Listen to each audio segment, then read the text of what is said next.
തട്ട് പൊടി ഇഡലി എന്ന് കേട്ടിട്ടുണ്ടോ? ഇതിനൊരു ഒന്നൊന്നര ടേസ്റ്റാണ് കേട്ടോ. ഇതിങ്ങനെ കണ്ട ഇഡലിയാണെന്ന് തോന്നുകയില്ല.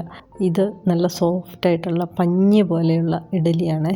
ഇത് വായിലിട്ടാലുണ്ടല്ലോ അലിഞ്ഞിറങ്ങിപ്പോകും. ഇതിന് എരിവോ കാര്യങ്ങളോ ഒന്നുമില്ല കേട്ടോ. പക്ഷേ എന്തോ ഒരു പ്രത്യേക ടേസ്റ്റാണ് ഇതിന് എരിവ് വേണമെങ്കിൽ ഇതിൻ്റെ ഒപ്പം ഈ ചട്നിയൊക്കെ കൂട്ടണം, എന്നാലേ ഇതിന് എരിവ് ഉണ്ടാവുകയുള്ളൂ. ഇത് ഞാൻ പുറത്തുനിന്ന് പലവട്ടം കഴിച്ചു നോക്കി ഇതെങ്ങനെയാണ് ഉണ്ടാക്കുന്നതെന്ന് ഞാൻ തന്നെത്താനെ അവസാനം ഞാൻ കണ്ടുപിടിച്ചു. ഇത്ര സോഫ്റ്റായിട്ട് എങ്ങനെയാണ് ഇഡലി ഉണ്ടാക്കുന്നതെന്ന്. പിന്നെ ഇതിന് തട്ടിഡലി എന്ന് പറയുന്നത് ഇത് ചെറിയ തട്ടിലാണ് ഉണ്ടാക്കുന്നത്, അതുകൊണ്ടായിരിക്കണം എന്ന് എനിക്ക് തോന്നുന്നു തട്ടിഡലി എന്ന് പറയുന്നത്.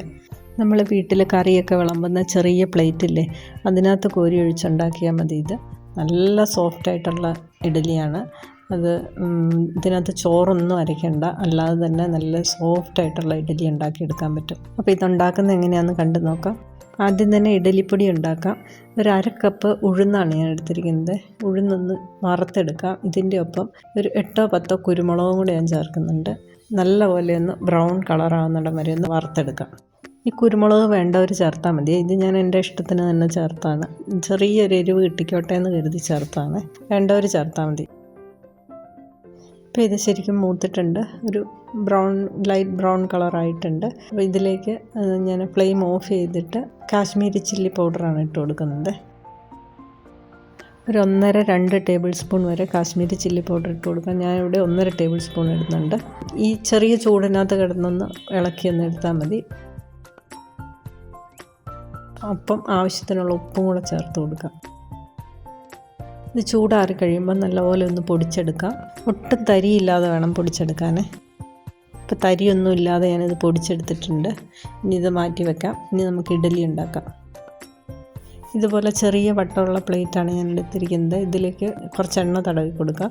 നമ്മുടെ ഇഡലി പാത്രത്തിൻ്റെ തട്ടിലൊക്കെ എണ്ണ തടവി കൊടുക്കില്ലേ, അതുപോലെ തന്നെ ചെയ്താൽ മതി. ഇത് സ്റ്റീലിൻ്റെ പ്ലേറ്റ് ആയതുകൊണ്ട് ഒട്ടിപ്പിടിക്കാൻ ചാൻസ് ഉണ്ട്. അപ്പോൾ അതിൻ്റെ സൈഡിലൊക്കെ നല്ലതുപോലെ എണ്ണ തേച്ച് കൊടുക്കണേ. അപ്പോൾ ഇത് ഞാൻ റെഡിയാക്കി എടുത്തിട്ടുണ്ട്. ഇനി ഇത് ഞാൻ സ്റ്റീമറിലേക്കാണ് വെക്കുന്നത്. ഇഡലി പാത്രത്തിൻ്റെ തന്നെ അത് സ്റ്റീം ചെയ്തെടുക്കുന്ന ആ ഒരു തട്ടുണ്ടല്ലോ, അതിലേക്ക് അങ്ങ് വെച്ച് കൊടുക്കാം. ഇനി ഈ ഇഡലി പാത്രം അടച്ച് വെച്ച് അതിൽ നല്ലപോലെ സ്റ്റീം വരട്ടെ. പാത്രം നന്നായിട്ട് ചൂടാവണേ. ഇപ്പം നമ്മുടെ ഇഡലി പാത്രത്തിനകത്ത് നന്നായിട്ട് സ്റ്റീം വന്നിട്ടുണ്ട്. ഇനി ഇതിലേക്ക് നമുക്ക് ഇഡലിയുടെ ബാറ്റർ ഒഴിച്ചു കൊടുക്കാം. വലിയ തവിയാണെങ്കിൽ 2 തവി മാവ് ഒഴിച്ചു കൊടുക്കാവേ. ചെറിയ തവിയാണെങ്കിൽ 3 തവി ഒഴിച്ചു കൊടുക്കാം. ഈ ഒരു ഇഡലി ബാറ്റർ ഉണ്ടാക്കുന്ന റെസിപ്പി ഞാൻ ഇതിൻ്റെ പുറകെ തന്നെ ഇടുന്നുണ്ട്.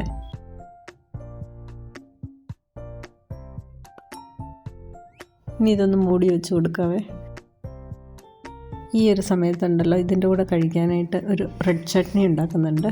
അതിന് 2 സവോളയും 1 തക്കാളി, ഒരു 2-3 കാശ്മീരി ചില്ലി, പിന്നെ ഒരു ചെറിയ കഷ്ണം, വളരെ ചെറിയൊരു കഷ്ണം ഇഞ്ചി, പിന്നെ ആവശ്യത്തിന് ഉപ്പ്. ഇത്രയും ഞാൻ 1 ടീസ്പൂൺ നല്ലെണ്ണ ഒഴിച്ചിട്ടുള്ളൂ. അതൊഴിച്ചൊന്ന് വഴറ്റിയെടുക്കുന്നുണ്ട്. അപ്പോൾ ഇത്രയും മതി. ഇതൊന്ന് തണുത്ത് കഴിയുമ്പോൾ അരച്ച് വയ്ക്കാം. ഇപ്പം നമ്മുടെ ഇഡലി റെഡി ആയിട്ടുണ്ട്. ഇതൊന്ന് എടുത്ത് മാറ്റി ഒന്ന് തണുപ്പിച്ചെടുക്കാവേ. നല്ല പഞ്ഞി പോലത്തെ ഇഡലിയാണ്, നല്ല സോഫ്റ്റാണ്. ഞാൻ കഴിക്കാറുള്ള തട്ടുപൊടി ഇഡലി ഇങ്ങനെയാണ് ഇരിക്കുന്നത്. അപ്പം ഞാൻ അതുപോലെ ഒന്നാക്കാൻ വേണ്ടി ശ്രമിക്കുകയാണ്. ചെറിയൊരു വാഴയില ഞാൻ വെട്ടി ഈ പ്ലേറ്റിനകത്ത്, സ്റ്റീൽ പ്ലേറ്റിനകത്ത് വെച്ചിട്ടുണ്ട്. ഇനി ഈ ഇഡലിയുടെ സൈഡൊക്കെ ഒന്ന് വിടിയിച്ചെടുക്കുക. എന്നിട്ടൊന്ന് കമത്തി ഒന്ന് തട്ടി കൊടുക്കണേ. ഇത് പെട്ടെന്ന് തന്നെ വിട്ടു പോന്നിട്ടുണ്ട്. അപ്പം ഒട്ടിപ്പിടിച്ചിട്ടൊന്നുമില്ല, നല്ല ഫൈനായിട്ട് കിട്ടിയിട്ടുണ്ട്. ഇനി നമുക്കിതിൻ്റെ മുകളിലേക്ക് പൊടി ഇട്ട് കൊടുക്കാം. അപ്പോൾ ഞാൻ കുറച്ച് നെയ്യ് ചൂടാക്കി എടുത്ത് വെച്ചിട്ടുണ്ട്. ഇച്ചിരി ചൂടുള്ള നെയ്യ് വേണേ.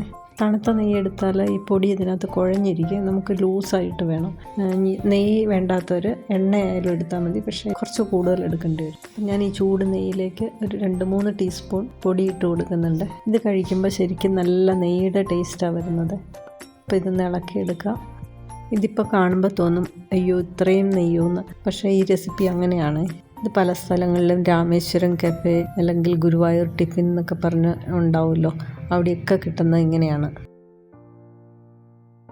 ഇപ്പം ഞാനിതൊന്ന് മിക്സ് ചെയ്തെടുത്തിട്ടുണ്ട്. ഇതുപോലെ ലൂസായിട്ടിരിക്കണം. ഇനി ഇതിൻ്റെ മേളിലേക്ക് അങ്ങ് ഒഴിച്ചു കൊടുത്താൽ മതി. നമ്മൾ കേക്കിൻ്റെയൊക്കെ മേളിൽ ചോക്ലേറ്റ് സോസ് ഒഴിച്ചു കൊടുക്കില്ലേ എന്ന് പറഞ്ഞുകൊണ്ട് ഒഴിച്ചു കൊടുത്താൽ മതി. ഇനി ഇതിൻ്റെ സൈഡിലേക്ക് അരച്ച് വെച്ച റെഡ് ചട്നിയും വൈറ്റ് ചട്നിയും കൂടെ വെച്ച് കൊടുക്കാം. ഇപ്പോൾ ഏകദേശം അതുപോലൊക്കെ ആയിട്ടില്ലേ. ഇതിനകത്ത് സാമ്പാർ ഞാൻ ഉണ്ടാക്കിയിട്ടില്ല കേട്ടോ. സാമ്പാർ ഒഴികെയുള്ള 2 ചട്നിയുണ്ട്. ഇതൊരു പ്രാവശ്യമെങ്കിലും ഒന്ന് ഉണ്ടാക്കി നോക്കണം കേട്ടോ. ഉണ്ടാക്കാൻ വളരെ എളുപ്പമാണ്. ഒരുപാട് തട്ടുകൾ വെച്ച് ഇഡലി കോരി ഒഴിക്കുന്നതിനേക്കാളും എളുപ്പമാണ്. ഒരു പാത്രത്തിൽ 3-4 എണ്ണം ഉണ്ടാക്കിയെടുത്താൽ മതി. ഒരു ഇഡലി എന്ന് പറയുന്നത് 2 ഇഡലിക്ക് തുല്യമാണിത്. 2-3 പേരുള്ളിടത്ത് ഏറ്റവും എളുപ്പമാണ് ഇത് ഉണ്ടാക്കാനായിട്ട്. കാരണം പാത്രം കഴുകാനും എളുപ്പമാണ്. ഈ വീഡിയോ ഇഷ്ടപ്പെട്ടിട്ടുണ്ടെങ്കിൽ ഒന്ന് ലൈക്ക് ചെയ്യാനും ഷെയർ ചെയ്യാനും സബ്സ്ക്രൈബ് ചെയ്യാനും മറക്കരുത്. അപ്പം ഞാൻ ഇതൊന്ന് മുറിച്ചും കൂടെ കാണിച്ചു തരാം. നമ്മൾ നല്ല പഞ്ഞി പോലുള്ള വട്ടയപ്പമൊക്കെ ഉണ്ടാക്കിയിട്ട് മുറിക്കില്ലേ എന്ന് പറഞ്ഞ കൂട്ടാണ് ഇത് മുറിക്കുന്നത്. സൂപ്പർ ടേസ്റ്റാണ്. ട്രൈ ചെയ്യാത്തവർ മസ്റ്റായിട്ടും ട്രൈ ചെയ്ത് നോക്കണം. ഈ ഇഡലി മാവ് ഉണ്ടാക്കുന്നതിൻ്റെ വീഡിയോ ഞാൻ ചെയ്യുന്നുണ്ട്. അപ്പോൾ അതെല്ലാവരും ഒന്ന് കണ്ടു നോക്കണം. അപ്പോൾ പുതിയൊരു വീഡിയോയുമായി വീണ്ടും കാണാം. താങ്ക്